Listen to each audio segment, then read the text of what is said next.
Gym body बनवणारे 150 टर्मिन injection जप्त, बुलेटसह 2 आरोपी ताब्यात, पोलिसांकडून तरुणाईला आवाहन।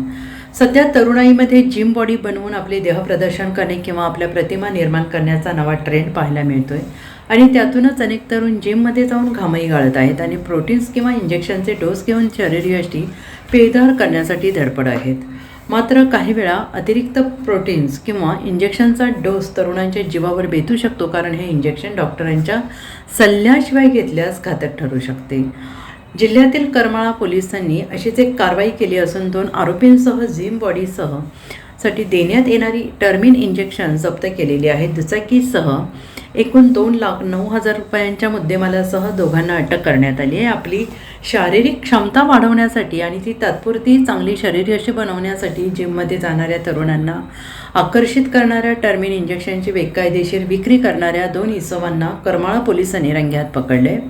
पोलिसांची या धडकेत कारवाईत मेफेंटरमाइन सल्फेट या घातक इंजेक्शनच्या एकूण 150 बाटल्या आणि गुन्ह्यात वापरलेली बुलेट असा एकूण 2,09,133 रुपयांचा मुद्देमाल जप्त करण्यात आला आहे। अन्न व औषध प्रशासनाच्या नियमान्वये हे सर्व इंजेक्शन डॉक्टरांच्या चिठ्ठीशिवाय विकण्यास कायद्याने बंदी असूनही आरोपी कोणत्याही खरेदी बिलाशिवाय आणि परवानगीशिवाय त्याची विक्री करत होते। या प्रकरणी करमाळा पोलीस ठाण्यात गुन्हा रजिस्टर नंबर 488/2026, भारतीय न्याय संहिता कलम 278, 125, 123, 35 प्रमाणे गुन्हा दाखल करून आरोपींना अटक करण्यात आली आहे।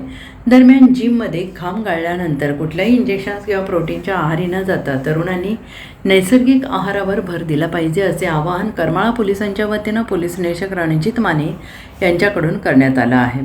Bureau report, SPN Marathi, Solapur.